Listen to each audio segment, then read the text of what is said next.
आपण इंग्रजीमध्ये वार आणि काय म्हणायचे, महिने म्हणायचे. हां, 1 2 3 स्टार्ट. पहिल्यांदा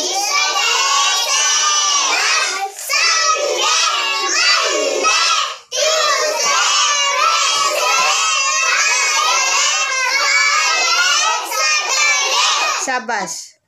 एक मिनिट. हां, चला आता इंग्रजी महिने म्हणा बघू. 1 2 3 स्टार्ट.